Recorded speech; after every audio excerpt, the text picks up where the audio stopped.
Hello sa inyo! Sabado ngayon is February 6, 2021. I just wanted to mention the date kasi hindi ako patagal ako mag-upload ng video because this is just a personal video, ganon. So yes, today is Saturday, February 6, 2021. And usually pag Saturday, nag-grocery kami ng friend ko. Now, naisipan kong magluto din ng kare-kare. Yung isa sa mga favorite kong Filipino dish na linuluto ni mama. So today, gagawa ko ng sarili kong version. Yung sarili kong version, gagawin ko lang yung mga basic steps. But, hindi naman ako professional na cook, hindi ako magaling magluto. But I'll try my best through YouTube, to the guidance of the YouTube, and sa mga gagamitin kong mga ingredients from Mamasitas and Del Monte. Baka naman. Guys, let's get started. Okay, so ito na yung mga ingredients. You can see, very straightforward. Meron tayong pechay, pero preferred ko bok choy. Parang nga hindi nga siya bok choy dyan. Sitaw, tapos may puso ng saging. Ganyan yung hiwa ko kasi pahaba yung nagluto. Tapos, pork. Ganyan yung hiwa pang sigat yung pinito. And yung mga kare-kare mix. Bahala kayo kung ano yung gusto nyo.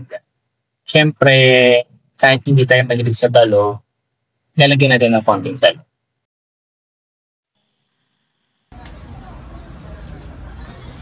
Yan.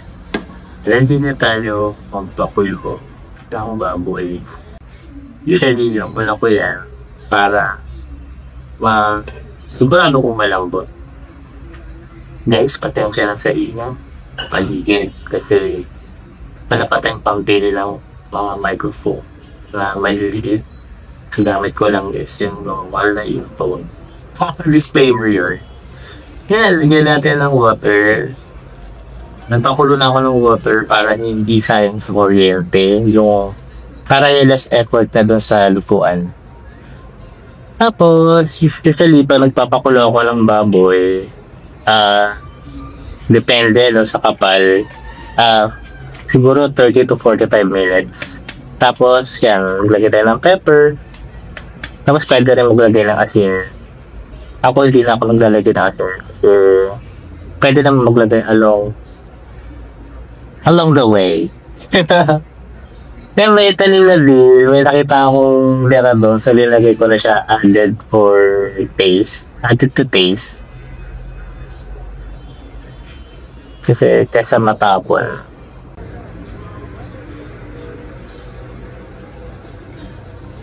Kaya tayo pagdagdag ng konting water, ayos na yan. So pakulan natin ng mga 30-35 minutes kasi konti lang naman yung pork. Depende sa inyo, after 35 minutes, pwede naman tusok-tusukin or try nyo iwain kung kaya. So, I think okay na yan.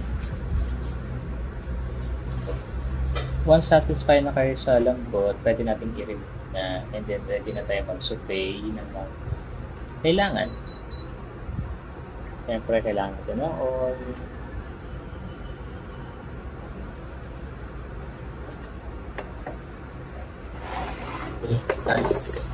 Yes. Nagtato, mayroon pa akong white. So yun naman yung ginamit ko. Kasi that time, ang matin red onion. So usually, white one option. Kasi mas mura siya kesa sa red. Pero kung okay naman ang budget, I would buy red foam. Kailangan pa, pwede tayo magdagdag ng konti pang lasa, like magic sarap. Depende sa option.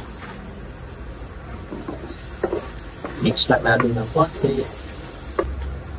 Pag medyo brown na, pwede na natin ihalo yung pork. na pinakuluan natin. Prefer ko kasi ganyan. After kulo, isasama ko rin sa pagpisa. Maganda kasi yung may konting brown. Sabi kasi ng mga chef na napapanood ko, mas magkakaroon ng lasa. Pag ginigisa o sinisir yung meat. Yan, halu-haluin din natin para hindi masunog.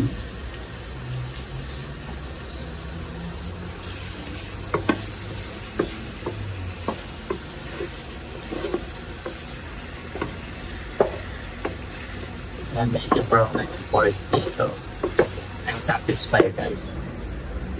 Nakakalilit yung kari-kari legs ko kung balik na yung mga masita sa dito.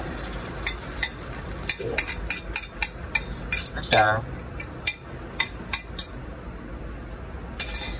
Naabutan yung pa-file ng mga pa-file kari-kari. Talagang basic. From scratch. Na-experience ko bukod pizza, funny.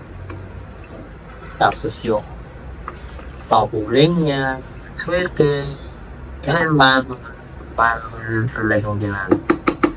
So, ito video ng halawan ng quartet water. Siguro mga 500 yan. Ako kasi gusto ko masama.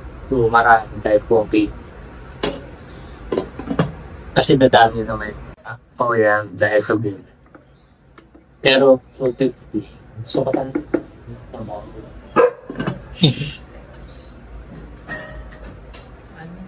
Please don't judge. I mean, kanya-kanya tayo ng preference. Hindi ako magaling magluto. So, yeah.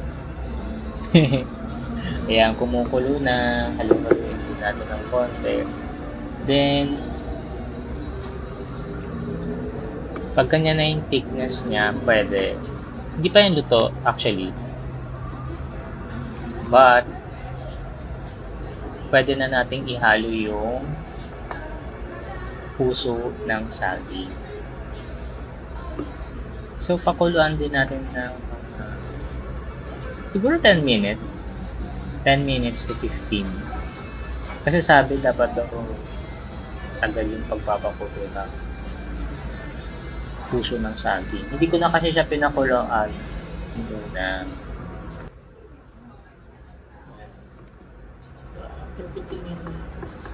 Pwede natin ihalo yung sitaw.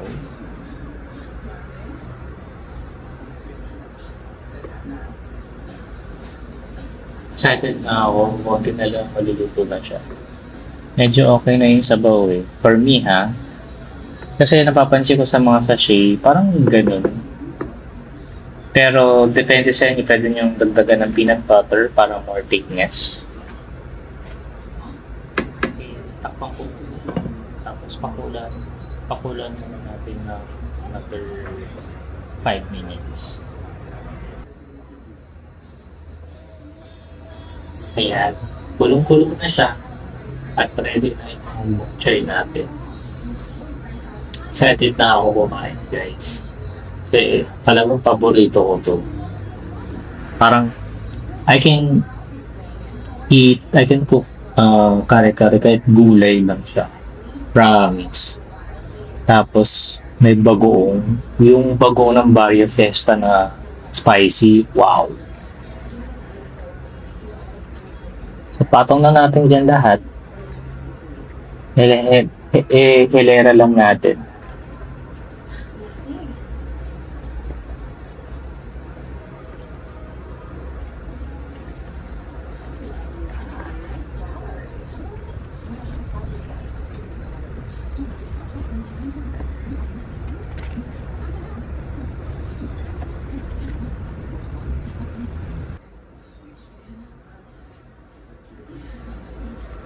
Since nalagay natin syempre time na medyo i-pause natin siya ng gently kasi para mag-submerge doon sa sabaw at maluto siya ng maayos.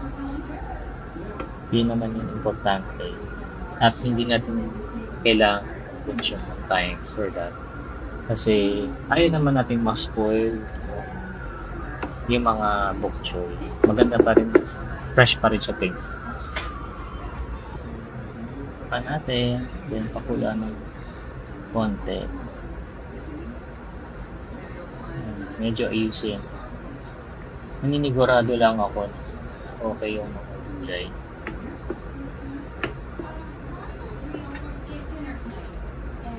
Yan, ready na siya. Pwede mo tayo pupulitin ng tayo. So, hintay tayo ng mantika.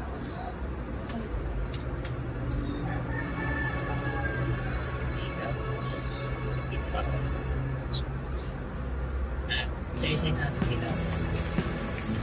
Talong natin. Ayan.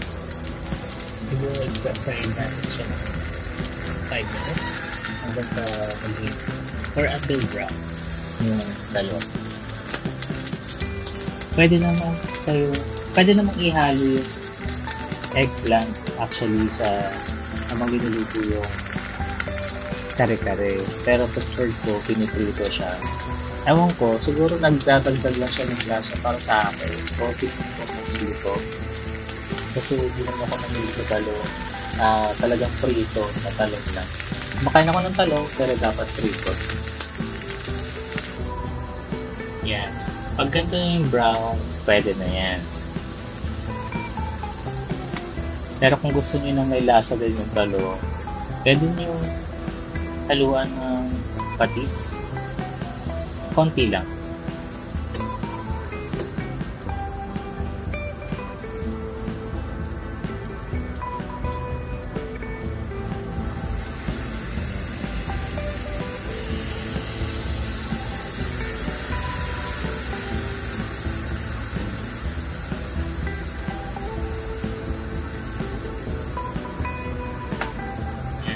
Bango.